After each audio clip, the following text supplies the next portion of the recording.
It's a beautiful sunset here at 102.3 Spirit FM, the best. Of course, DJ Agustino on Sunset Jam. And as I promised you, mga best friend, sabi ko diba last week na magiging puso-puso muna ang ating pag-uusapan. Hindi na lang si DJ Agustino magkakwentuhan ngayon, pero I have someone na very related at very exciting to talk to dahil yun nga, para sa araw ng mga puso, siya lang naman ang hinihinga natin ng mga advices, mga experiences na makaka-relate lang. Kaya ngayon, mga ka-best friend, I would like to introduce to you not only just a love speaker, but also almost 3 decades na sa broadcasting. Four Ay, grabe. Yun pala, sir. Okay lang. For the past 40 years na existence mo as a broadcaster, ngayon, nag-lean into love love guru. Hindi naman love guru. Pero let's put it like relationships. Wow. Kaya nga, mga ka-best friend, siyempre, before kami magkwentuhang usapan at marites na rin kayo, gusto ko lang i-share sa inyo na etong guest natin is isa sa mga nag-inspired talaga sa akin para to venture into content creation. That's nice. Grabing pasalamat ko talaga dito sa taong to dahil he is a very generous when it comes to knowledge, sharing the experience and everything. So, without further ado, mga best friend, let me introduce to you, Sir Julius Manahan. Hello everybody. Magandang araw po. Welcome to... Anong podcast to? This is Sunset Jam, di ba? We are, experiencing sunset. Kaya nga, alas 5:45 na. Tamang-tama. Oo. Pero ang programa ko pag Saturday is 7 to 8. Kaya pre-record ito mga best friend ba, by the way. So, ito yung po. Simulan natin, Sir Julius. Julius na lang. Sharbin. Julius. Okay. Alright. Julius, anong pinaka naging hugot mo before you venture on sharing your ideas and everything? So, sabi mo, hindi ka naman nag-advise, but you're more about sharing your experiences and everything. Palakwento lang ako. Storytelling lang. Tanggalin natin to.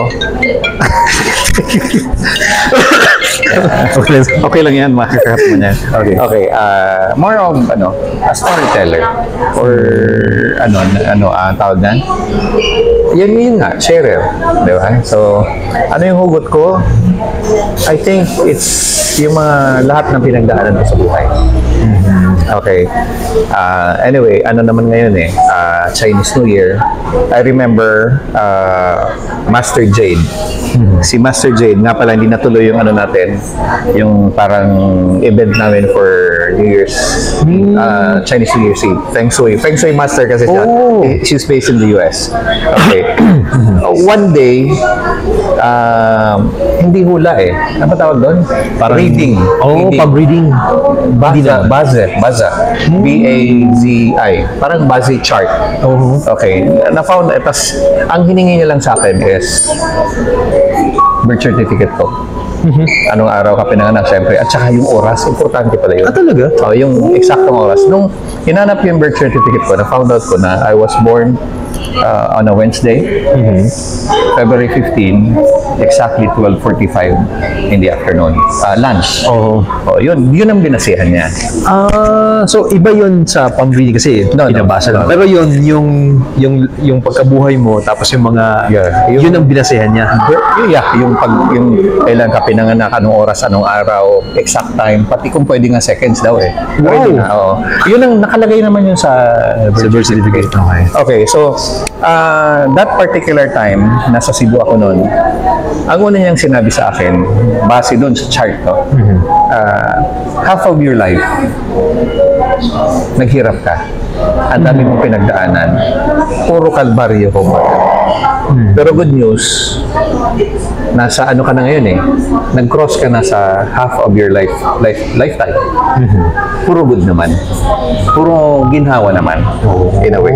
So, syempre, niread niya sa akin. How does it feel mo na nung I feel relieved. Kasi tama yung sinabi niya na magmula siguro na nagkamalay ako, mga bata pa. Wala talaga, puro hindi ko... Puro challenges. Oo, lahat. Hindi matapos-tapos, sunod-sunod, iba-ibang time frame lang. And hindi basta-basta challenges. Mga hindi ordinaryo, extraordinary situations, including myself, my family, my kids, and everybody. Okay. So, syempre, you feel the dream.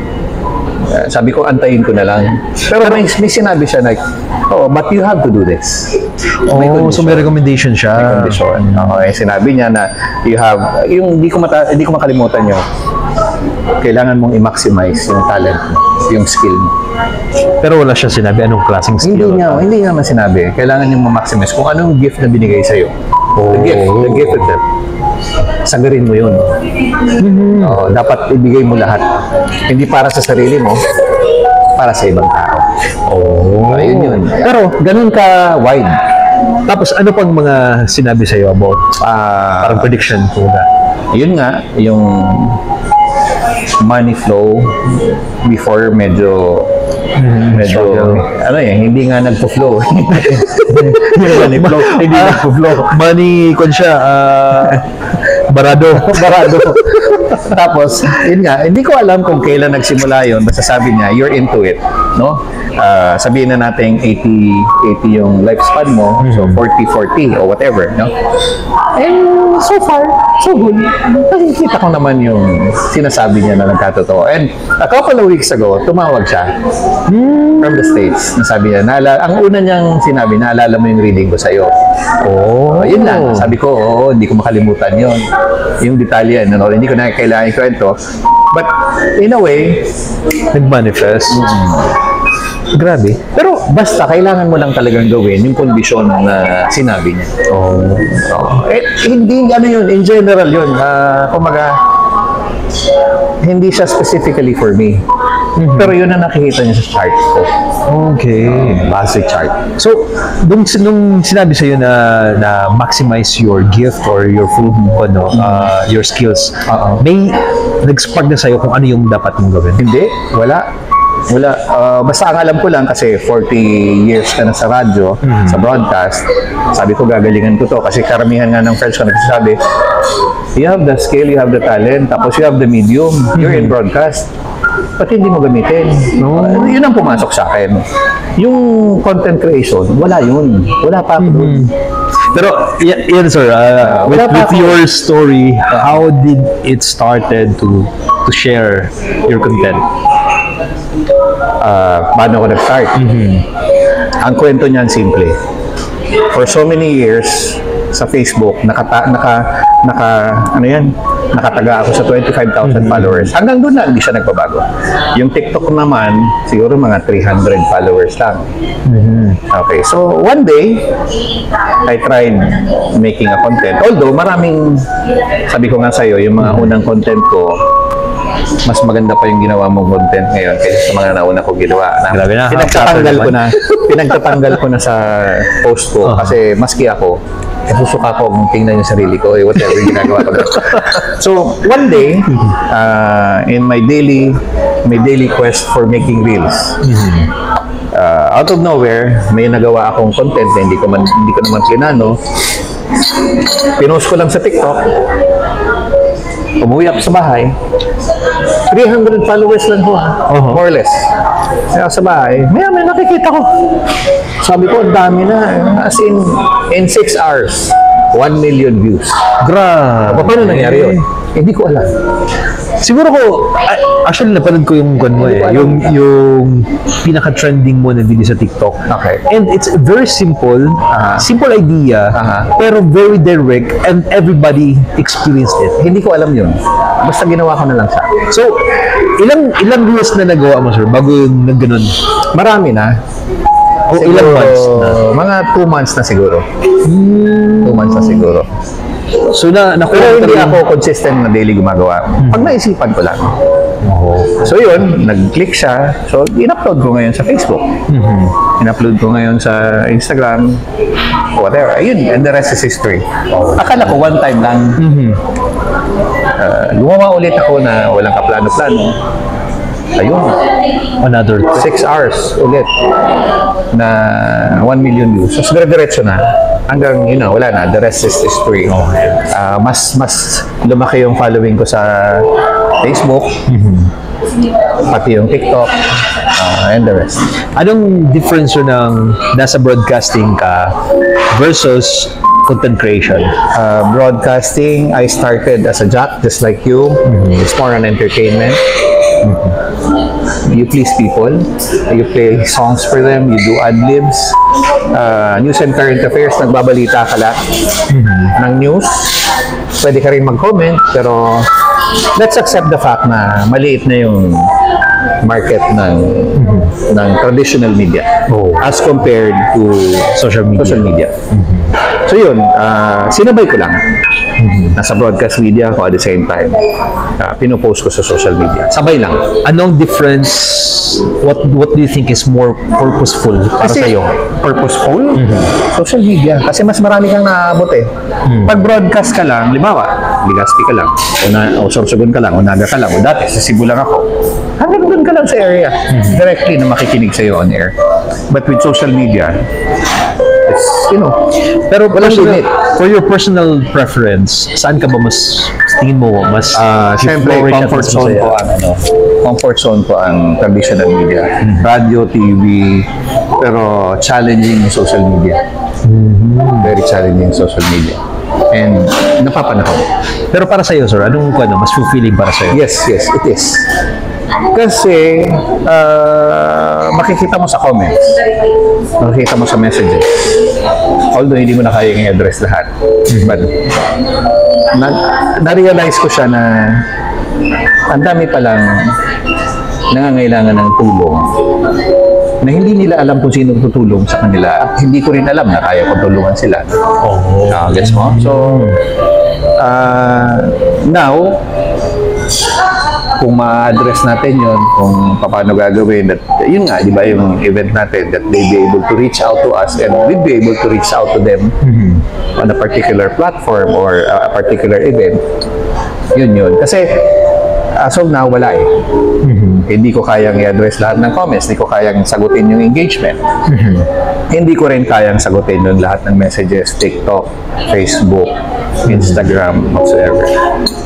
Talking about the comments and reactions Yeah. dun sa mga post mo, ano ang pinaka-memorable para sa'yo na comment? Or something intriguing na comment? Madaming memorable, hindi ko na maalala, pero isa ang parang there's unison like hindi parang my way of doing my content and speaking and storytelling, whatsoever, advice man o sinasabi, may effect sa kanila, nakaka-relate sila, and at the same time, natatouch sila. Yes sir, gusto ko lang idugtong dyan to be honest mga ka-best friend, isa sa mga content mo yung kung totoong mahal mo ba talaga ang partner mo, ang asawa mo. Alam mo yung minsan na paano ba i-check ang sarili kung talagang mahal mo isang tao, doon ako napaisip kasi. I mean, yung minsan napapaisip ka na, what if i-try ko nga ang ganito? Parang testing the water kung mahal mo ba talaga ang asawa mo or partner mo. Tapos bigla napapaisip ka, sabi ni Sir Julius or ni Julius ko you have to really put yourselves into the same book. Doon ko okay. Same page, same book. Yes. Kasi hanggat hindi mo nilalagay ang sarili mo sa parehas na sitwasyon, hindi mo masabi kung talaga mamamit. Empathy. Tama ba ako? Exactly. Yun ang content mo. Doon sa mga mo, paano mo ba eto, pinaka naging intriguing sa akin. Pag may nagtanong sa'yo na single, ano ba ang una, ang pwede mo may bigay sa atin, sa mga nanonood sa atin, anong first advice ang binibigay mo sa mga single? Anong tanong? Paano mahanap ang true love? I'm giving favor sa mga best friend natin. Actually, simple lang. Ayusin mo muna yung sarili mo. Kasi pag hindi mo inayos yung sarili mo, hindi mo naman makukuha yung true love mo. Ayusin mo muna yung sarili mo. Unang-una, gas-gas ng cliche na love yourself. But it's true. Yun. You have to, bago mo asikasuhin yung ibang tao, asikasuhin mo yung sarili mo. If you feel okay, if you feel happy, if you feel contented, fulfilled, masaya ka. So, ibig mo sabihin, sir, Saka ka lang makakapag-pasaya ng ibang tao or you will attract people na same ang frequency sa'yo. Diba? Frequency, Pero dun sa in-explain mo kanina na prioritize yourself before finding the right person, ibig sabihin ba medyo selfish ba yung approach na gano'n? Hindi naman. Paano mo masabi, sir, na parang bakit kailangan i-prioritize ang sarili mo na? Kailangan maging masaya ka. Diba? Example, paano mo mahahanap yung taong masaya kung hindi ka naman masaya? Okay? Pero karamihan sa atin, lalo na pag bata Pansinin mo. Pag ang dami mong problema, ang mamimit mo, same situation. May problem din. Kung hindi man pareho sa problema nyo, parang magkapareho. Parang so, you mean that kung ano yung standing mo, you are attracting the same frequency. Like poles attract. Tama ba yun?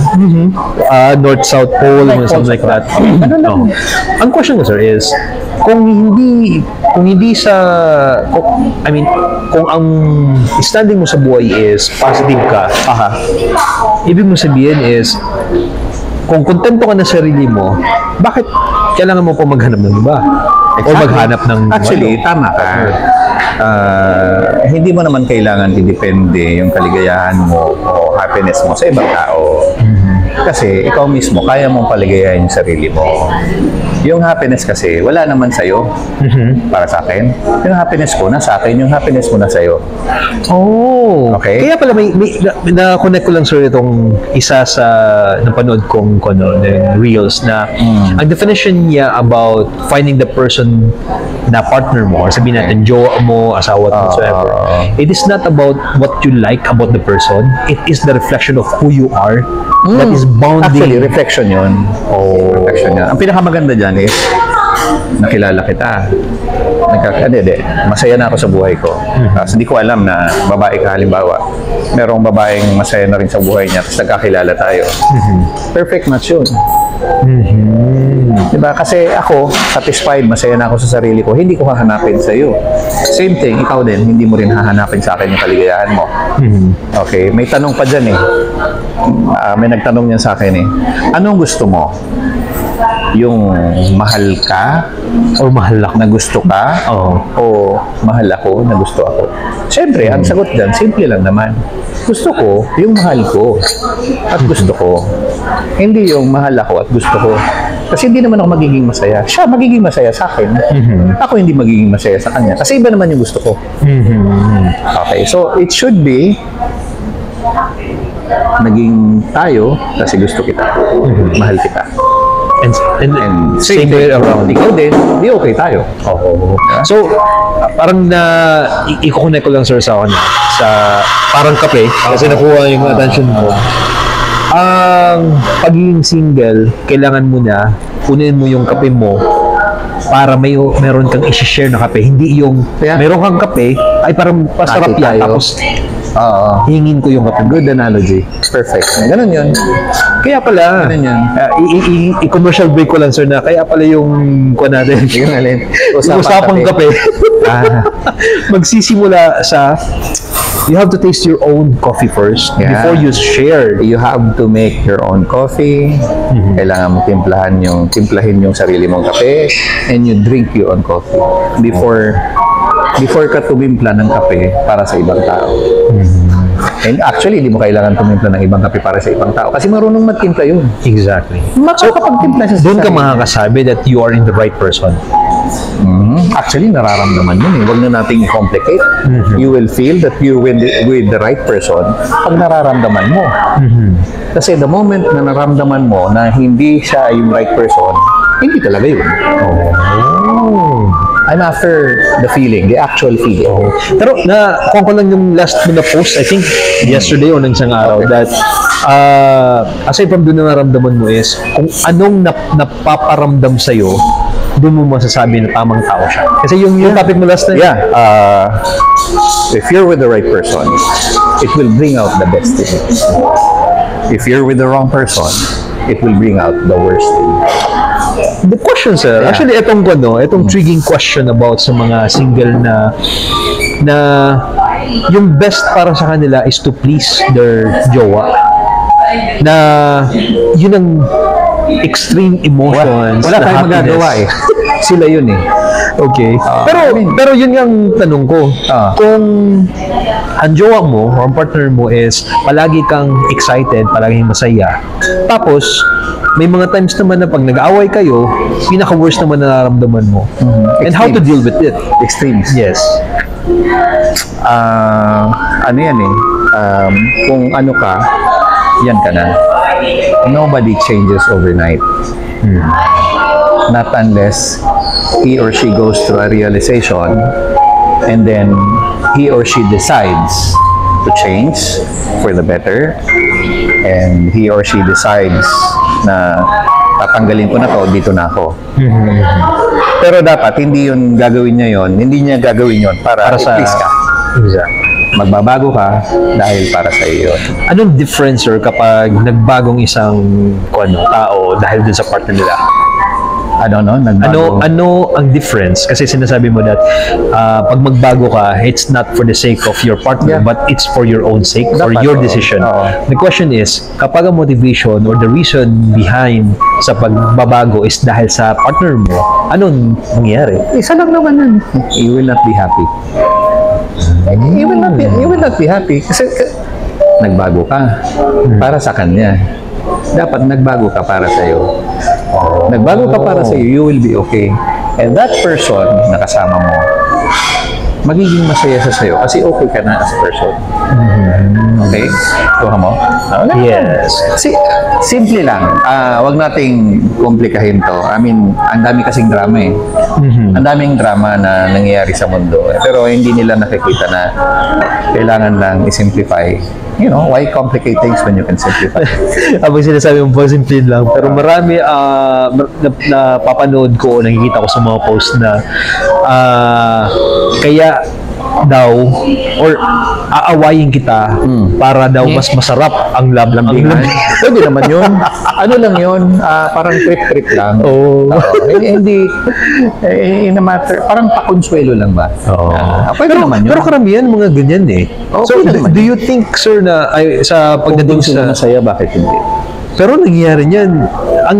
Minsan kasi, nakikita ko sa mga younger lovers is they Younger just lovers, accept it. parang tayo. Oo, nung kapanahon na medyo mapasok pa. Okay, ano yun? Na yung way of expressing jealousy, it's negative. Paano mo din-deal, sir, about jealousy? Ang jealousy kasi, negative na siya. Ano kasi yan eh, divided into two. Yung jealousy, nasa negative yan. Anong katapat yan sa kabila? Ano ba katapat yan sa kabila? Jealousy, mapagbigay, yes, mapagbigay or supportive or basta the likes. Sa kabila, joy. Ito naman ay loneliness. Dalawa lang yan eh. Positive, negative. Happiness, loneliness, ano pa ba? yung negative emotions, yes. And then Generosity, yes. Dalawa lang yan. So, Okay. pag nandito ka sa negative, kung ano yung pinapractice mo, ano yung ginagalawan mong frequency, yun din ang dadating sa'yo. So if you're practicing greediness, some or most people will be greedy to you as well. Okay, so if you're practicing, ano nga yung sinasabi natin? Yung daw, I mean, yung kindness, yung support. Kindness, support. Pag yun ang binigay mo, yun din ang ibibigay sa'yo. Okay. Pero may na-observe din ako, sir, one of the sayings na If you think about problems, problems will come. if you think abundance or solutions, solutions will come. If you think of abundance, ganun lang yun. Napakasimple. how do you deal naman, sir, talking about from single into relationship into separation? Yan naman ang magandang pag-uusapan natin. Single, tapos nasa... I do believe merong mga tanong na about paano ba mag-move on from the current or from the past relationship? Napag-usapan na natin to. Okay. Naghiwalay. Masakit. Diba?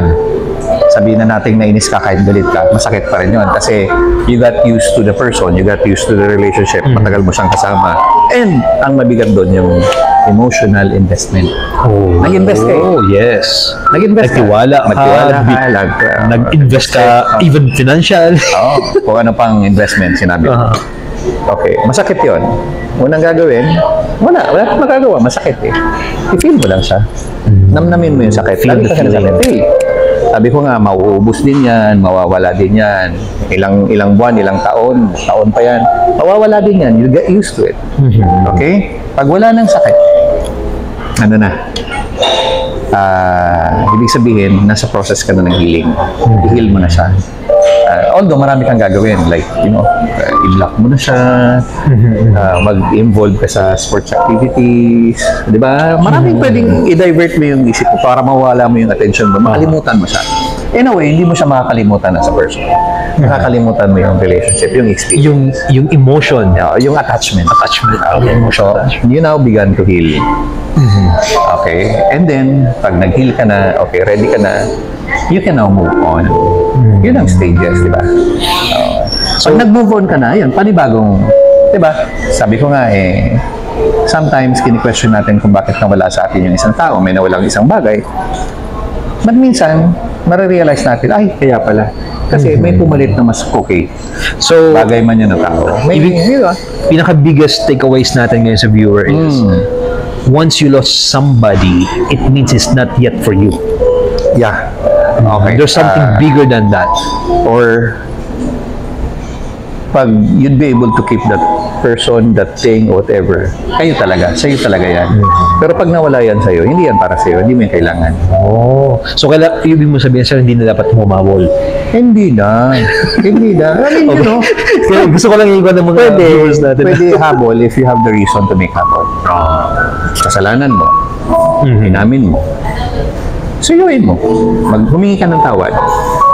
Pero kung ba't ka maghahabol ng isang tao na wala nang respeto sa'yo, hindi na masaya sa'yo, or and the likes, no? Ba't mo hahabulin isang tao? Kawawa naman siya. Diba? Hindi na siya masaya. Kawawa ka naman, naghahabol ka ng walang kwenta. Na alam mo naman na may kasabihan nga, di ba? Kung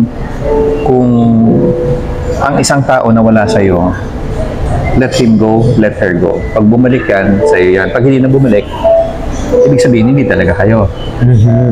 Mga old cliche yan na minsan hindi na nga rin applicable, but it happens pa rin. So, ang word is let them. Yeah, let them. So, napanood ko yung let them. Let me also. Kasi ang pinakamaganda dun sa sinabi mo that according to Mel Robbins, sa libro niya, Let Them, is you let them do whatever they do because they were going to express of who they are. Let them live their lives. In as much as para ikaw din, you will live your life as well. Two benefits. Hindi lang sa kanya yun, para sa din. Kaya pag nawala yung isang tao, normal, masakit yun. Pero may dahilan yan. Laging may dahilan yan. Kung bakit. It's not yet now na maintindihan mo siya. In the process, most of the time. Say 2 years. Na, ay, may nakilala kang bago. Mahal na mahal mo. Ang ganda. Ang sarap ng pagsasama nyo. Tapos, di ba? Kaya pala. Tapos ay, kaya pala. Another question, sir. Kasi parang tinatrack natin yung susunod na pangyayari sa buhay. Okay. Kailan mo ba masasabi that you're ready for the next relationship? Actually, hindi mo malalaman Para sa akin, hindi mo malalaman Until you meet the right person. So, paano yun? Malaman mo na... Kagaya nga ng sinabi ko, mararamdaman mo yun. No, mararamdaman mo yun. And again, if it doesn't work out, may problema early pa lang, or maybe later, hindi pa rin yun. Or kung talagang ang dami mo nang pinasok, nilabasan na relasyon at kung none of them works out, kulang nag-work out, ibig sabihin, hindi ka design para sa isang relasyon. Single blessedness. Alam So, mo yun, di ba? it's a vocation. Yes. It is more than marriage done. Alam mo yan, taga-seminaryo ka dati. Oo, kasi isa yan sa bukasyon na confusing sa ibang tao. Because And a lot of people nowadays are into it. Dati hindi. Dati ang design ng isang tao is ikaw, may partner ka, may asawa ka. You will live happily ever after. Kakaroon kayo ng mga anak and all. Now, hindi na. So, we have already now the category of this, single parents. Oh, yes. Di ba? Yan naman ang susunod natin pag-usapan sir. Yeah. Talking about the single parents or a single father or single mother, how do you give them the right mindset na paano ba sila mag-open ng doors sa for new relationship? For a new relationship. Yes. Okay. Unang-una, settled sila. Stable mindset and all. Para sa sarili, para sa anak. Yun muna. So, ibig sabihin, kung dun sa pagiging single or nag-broken hearted, sarili mo muna ang ipoprioritize mo. Pero pag single parents ka na, may additional ka na priority. Plus one ka na. Oo. Ngayon, may bagong tao darating. Yung bagong tao na to, it's between you and him or you and her. Wala namang kinalaman dito yung bata. Okay. Sariling buhay din naman yan. Yung sinasabi na nagiging okay yung relasyon nito sa anak mo, ano na lang yan. Addition. Kung okay. Kung hindi kailangan. Ang importante kayong dalawa. Pwede namang tanggapin na lang. Pero wag mong, halimbawa, single mother ako, may dumating na tatay, o may lalaki, may anak ka. Wag mo i-expect na maging, ito yung may anak ka, wag mong ipasa sa kanya yung pagiging ama niya. Responsibility. Parang parang ang tawag doon? Yung mindset na dapat, okay, may anak ako, o dapat ikaw na yung magiging tatay. Kung ganun, kung voluntarily gusto niyang gawin yun, mas okay. So, another test ba yung let them be? Na kapag siya, may effort siya to do that initiative, and then plus points yun. Dapat kasi voluntary, kusa. Diba? Hindi yung, sige, may anak ako, kailangan maging tayo, dapat siya din na malin mo. Kasi kung if everything is meant to be, hindi mo na kailangan sabihin sa lalaki yun. Given na yan sa kanya. At hindi mo na rin kailangan kumbinsin yung anak mo na gustuhin niya yung tatay niya. Yun ang marami sa mga na ini-insist ng solo parents. Kung ayaw ng anak mo sa tatay niya, hayaan mo siya. Right na yun. Diba? Right na yun. Magiging 18 years old yan. Bahala naman siya sa buhay niya. Pero sa perspective ng anak, sir, if yung anak naman ang may yung perspective niya, anong the best na advice mo as may gustong pumasok sa family na from ano man ano ibig sabihin? Perspective ng anak naman yung advice mo. Bibigyan mo ng yung anak. Yes. Pinakamaganda diyan is maging mabait ka. Maging mabait kang anak. Kung ano yung gusto ng nanay mo o yung tatay mo na ikaliligaya niya, kaligayahan mo rin yun. Okay? Hindi naman ipipilit sa kanya na from now on, ito na yung nanay mo, ito na yung tatay mo. Kailangan ito respeto mo. Hindi dapat ganun. So, nagkaroon lang ng addition, relationship yun ng nanay at tatay. Yung anak, excluded yun. Pero kung magiging masayang pamilya siya over and above everything else, it's better. So, ibig sabihin is pero hindi mo kailangan pilitin yung anak na, alam mo na.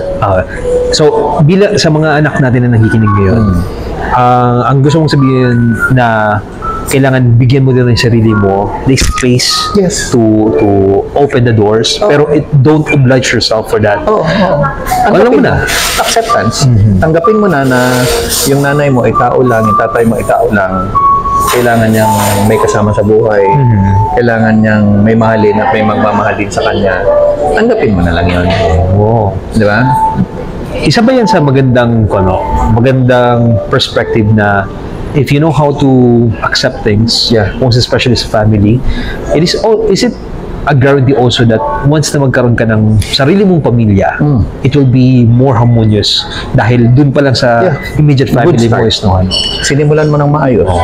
Extended na yun hanggang sa buhay mo.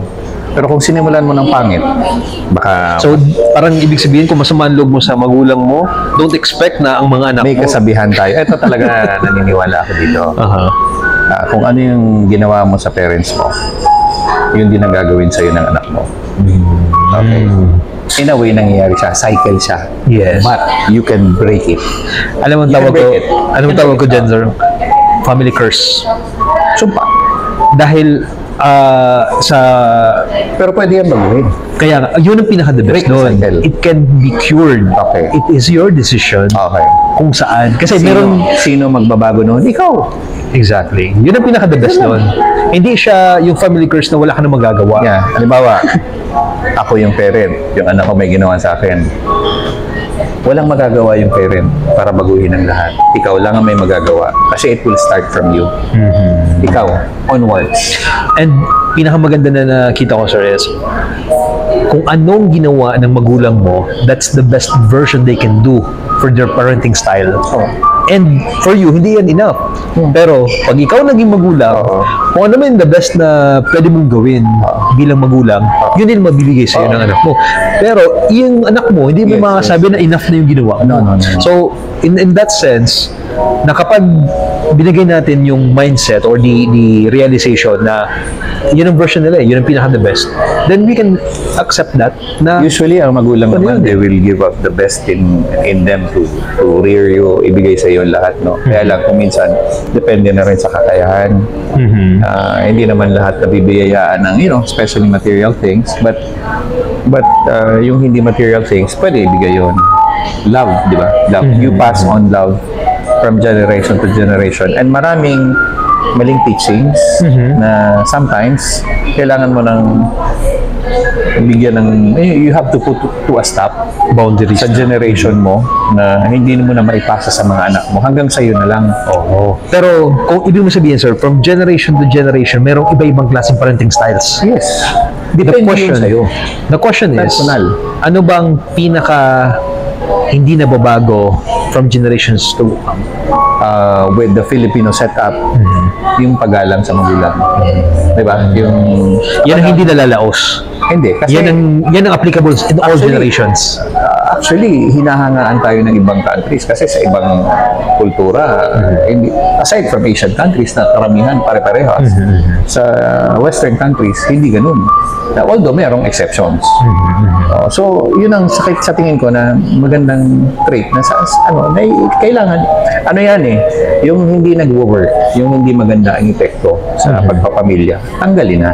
Pero yung mga maayos naman, ipasa na lang. Talking about yung mga specific na kailangan tanggalin, like for example, pag nagkakaroon ng communication sa magulang tapos anak na hindi naman kailangan ng drama talking about the sensitive issues.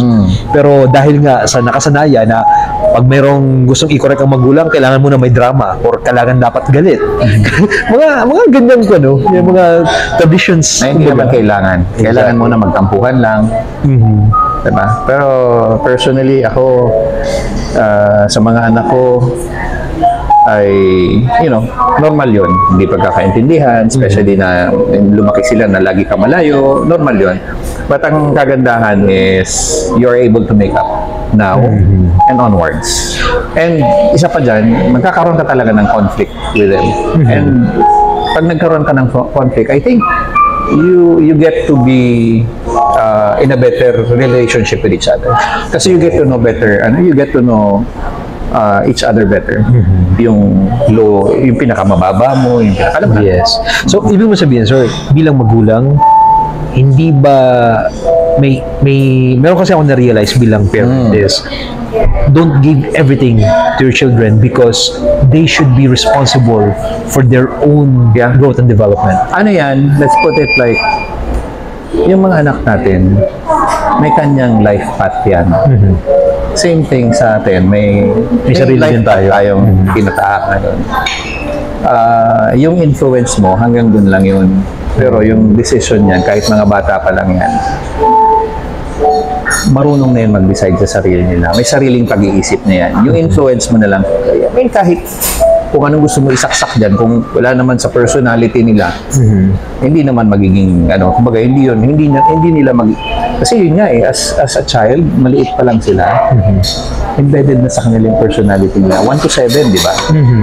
7, kung ano yun, sa labas may na sarili yun. na yan. Oo, sa labas na yun. Ibig mo sabihin din, sir, pagdating sa relationship, when it comes outside, kasi may iba-ibang klaseng love category tayo. We have the love with God, which is the agape love. Tapos may erotic love, Alam which mo is yan, the different loves.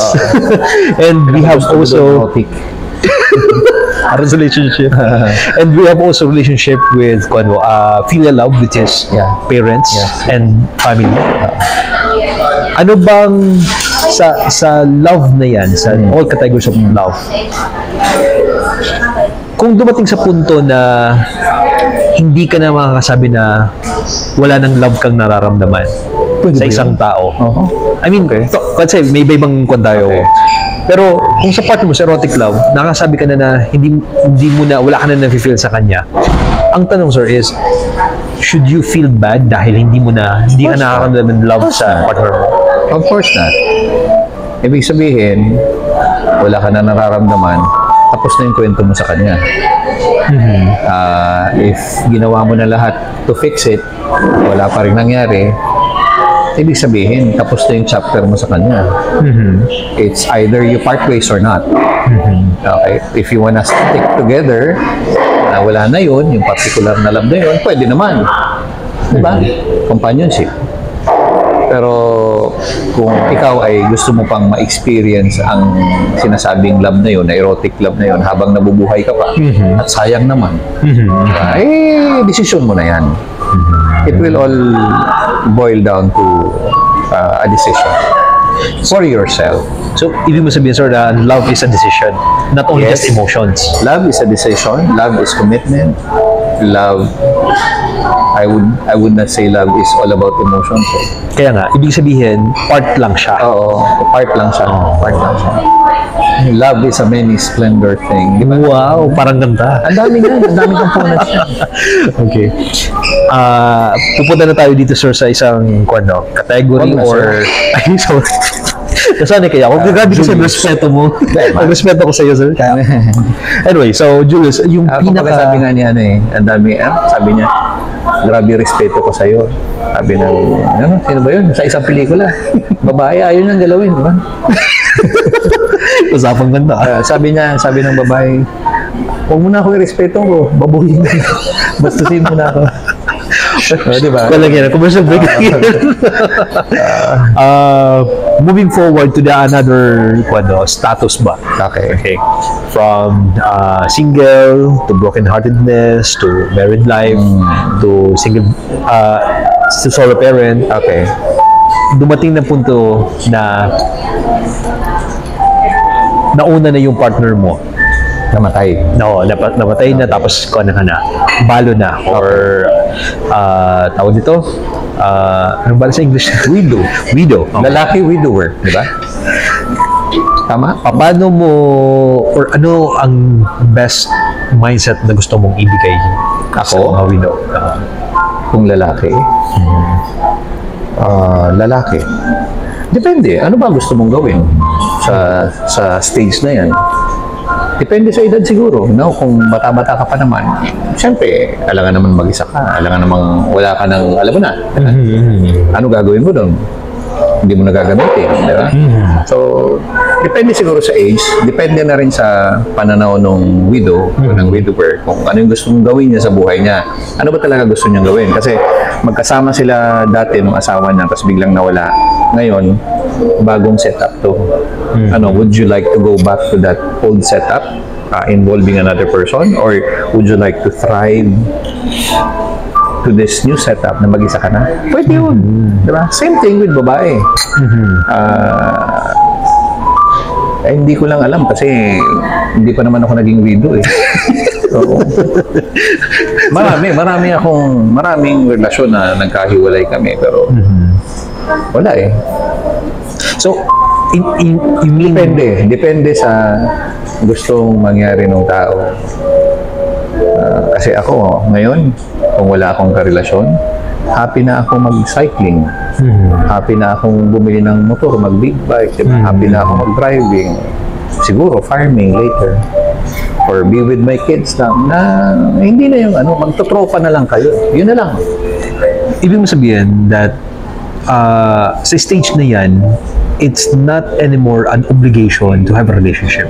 It's more about finding your bliss, your happiness. Sa tingin ko, kahit hindi sa stage na yan, hindi naman talaga obligasyon to be in a relationship. Kung anong trip mo. Anong gusto mo as a person? Gusto mo may kasama? Gusto mo mag-isa? Gusto mong, di ba? Di ba ano yun? Ano nga yun? Married life, single blessedness. Single blessedness. Ano pa yung pare? Ano? Priesthood. Okay, priesthood. Ano pa? Ikaw, nagbalik ka rin, nagpumano ka rin. Oh, yes. Same thing, ako din, nung college. Pero pinalabas ako ng girlfriend ko. Kaya minsan may mga... Sa classroom, orientation. Uy, anong gagawin mo dyan? Lumabas ka nga dyan. May kanya-kanya talaga yung calling. Diba? So, talking about calling and purpose, what can you give as you are now living in your purpose as a motivation speaker, as storyteller? Yeah. How can you give also sa ating mga viewers to find their purpose? Yung finding of purpose, hindi ko alam kung anong oras o anong time darating sa buhay niyo yun eh. Yung iba nga namamatay na, hindi nila alam yung purpose nila. Sa akin naman, hindi ko sure kung ito na nga yun. Hindi ko alam. Pero as far as I know, as of now, nag-enjoy ako. Gusto ko itong ginagawa ko. And yung sabi ko, pagdating ng panahon, I wanted to be something that motivates other people, being motivational speaker. Pa-joke lang yun. Pa-joke lang yun. But it happened. Nag-manifest. Because ginawa ko, sinimulan ko. And umabot ako dun. Diba? And hindi ko alam na, because hindi ko alam kung purpose to o hindi. The speak to heal. Sabi nila, pag nagsasalita daw ako, may effect sa kanila. They are healed. They are healed. Diba? And ako naman, pag nagsalita ako, in a way, nahihil din ako.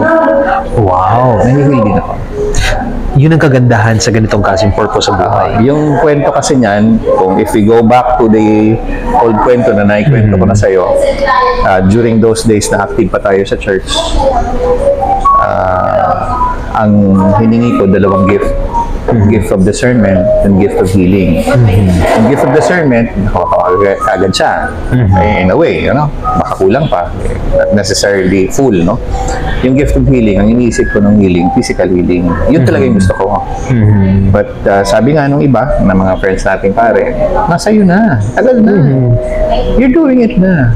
Anong sabi ko yan? Ginagawa mo, yun na yun. Kasi yung healing, hindi lang naman physical. Emotional, spiritual, mental, at sexual, whatever, kung ano-ano ba. Gusto ko lang idagdag dun sa healing process na ginagawa. Ang definition pala ng disease, it's not ease. Yeah, this is. By all means, if you are emotionally unease about the situation, about your status, then the disease will happen. As simple as, what makes you sick? Unang-una, cancer. Stress. Hindi ka at ease. You're under pressure. That's why nasistress ka. So pag nasistress ka, nagkakasakit ka. Kasama na dyan, stress eating and all, hindi ka nag-exercise, makakasakit ka talaga. Yan. So, grabe, no? Iba ang tama ng you are speaking to heal versus you speak just to speak. minsan doon yung pinaka masarap pakinggan sa ginagawa mo, Julius, na straight to the point and straight to the heart. Yes, karamihan, sinasabi, it's a common knowledge, common whatever na, nag-a-advise daw ako. Okay. Linawin ko lang, no? Actually, hindi ako nag-a-advise. Nagkikwento lang ako, nag-share lang ako ng experiences ko. Experiences ng mga kaibigan ko, experiences ng ibang tao, kagaya mo. Marami akong natutunan sa'yo. And because of knowing you and talking to you for several hours every now and then, I learn from you. I learn from what you've experienced. Nasa akin na yun. And pag may dumating na question about something like that, meron ako i-share. Kasi nakuha ko na sa'yo first time. Ganun lang naman yun. You learn, And then you and you share. have the wisdom, and you share. Tandaan nyo, you cannot share what you don't have. So you have to have first before you'll be able to share. Siguro it goes with age. Pero maraming bata ngayon, hindi pa matanda, ang dami nilang alam. Ang dami nilang alam. Merong bata, may alam na. They're blessed with the knowledge and wisdom. Siguro, blessed na yun. Ang tawag doon, kalimutan ko. Basta ako naman kasi, it's more on life experiences. Grabe. So, because of my job, as a media person, exposed tayo. With that said, gusto ko lang ikuha na natin itong Okay. itong usapan na to. Okay. Siyempre sa mga podcast, sa mga usapan ganito, kailangan natin i-post na siya because there was so much more na pag-uusapan natin sa darating na February, sa February 11 po, meron po tayong event. Ang tawag doon, Usapang Kape, sa Araw ng Mga Puso. Exactly. Grabe. It will be on February 11, 7 o'clock in the evening. Live doon sa studio ng CS. Yes. Ano ngayon? CS Creative Studio. Creative Studio. Dito po sa Sorsogon. Kung kailangan nyo ng assistance or supply about events. And visual solutions also. And So, of course, ano yung mangyayari? Facebook Live tayo. yes, sa mga ka-best friend natin, we are inviting you, Mr. Julius, na lahat ng gusto nyong malaman, lahat ng Paano yung magiging pinagdadaanan setup nyo. natin? Sige. Ang magiging setup natin is mag-uusap tayo. We are going to entertain questions. Okay. Most especially sa sa comment section. Comment section. Yes. Okay. Sasabihin lang kung ano yung status nila, Okay. if they're single, in relationship, Okay. whatever na yung status, and then straight to the question. Anong gusto nyo malaman? Kapag ganito yung nangyayari, anong pwede kong gawin sa hanggang sa kaya nating sagutin. Exactly. Oo. Kasi kaya ikuha natin. Sa kakayanan lang natin. Hindi porke na alam na natin lahat. Hindi. Yes. Pag-usapan lang natin. Exactly. Ang It could importante be dyan, applicable or not. Ang pinakapunto dito na at least may natutulong ang tayo. pinaka-importante dito is yung pinapakinggan nyo kami at pinapakinggan namin kayo. Exactly. Yan ang pinaka... Kasi kahit hindi na ako magsalita, the mere fact na nagsalita siya, nag-comment siya, may sinabi siya, at ano ba yung tawag doon? Binasa natin or nalaman na-recognize. natin. Okay na yun. Or doon lang, nag-comment ka lang, na-release ka na eh. Exactly. You have released something out of your system. And gusto ko lang din idagdag, actually ito sa isa sa mga content na gusto kong i-share is whatever you feel, kung ano man ang emosyon, could be anger, happiness, whatsoever, the mere fact that you recognize it, Okay. Kailangan i-recognize. nagkakaroon ka na ng healing. Yes, kailangan i-recognize. And once na-recognize mo na yung emotions mo at dun ka na pwedeng mag-isip, anong solusyon? Kasi karamihan sa atin, when we process about our emotions, inalalayo agad natin na I hate this kind of emotions. And Para sa mag-aasawa, may kailangan pag-usapan, hindi pinag-uusapan, umiiwas. Exactly. Pero wala ang solusyon. Nangyayari. Hindi na resolve. Lumalala yun.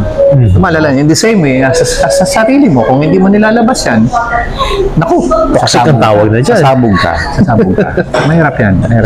Grabe mga ka-best friends. So, sobrang marami na tayong parang kulang na kulang ang isang oras talaga natin eh. Tinorasan mo naman siguro, di ba? Basta ano yan mga sir, February 11, 7 p.m. live on Facebook. Yes. Sa Speak to Heal na Yes, the page. Page ko. I So Speak to Heal. follow and subscribe. Okay. And also register sa website na Oo nga Speak pala. to Heal. Oo, merong By Julius i-click lang Muna. nila yun. Yes. Para titingnan natin kung sino yung pwede mag-participate. Yes. Okay. So, i-cross-post natin ito sa profile page ko. Yes, lahat Saan ng page ano. i-carry? We can also post it sa Sa'yo? sa program ko. Oo, sa program mo. Marami, I mean, Kasi dati naman tayong dalawa eh. Exactly. Okay. Kaya pinaka-importante sa mga viewers natin that be yourself. Whatever na pinagdadaanan nyo, this is the venue for you to be heard, and also to, at least in somehow, we can also recommend kung anong pwedeng magawa. Tsaka later, yung sinasabi mo sa akin na instead of commenting or messaging, gawa sila ng video question. Oh yes, oo, we encourage also video questions. Video question, like isang question lang. Nandun yung itsura nyo. Kung ayaw nyong ma-reveal kung sino kayo, lagyan kahit yung voice lang. Voice lang pwede na. Pwede Voice na lang. Tapos, mga ilang minuto ba yun? Seconds.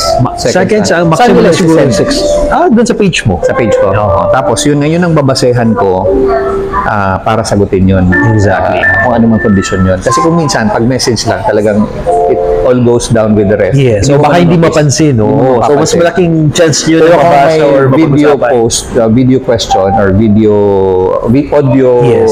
audio question, okay na yun. Yes. Pwede nyo nang simulan. Oo. Ako, dahan-dahan lang ha. Baka buong story na question. Well, ano lang, direct question like, Sir Julius, paano po ang blank, blank, blank, blank, blank, blank? Thank you.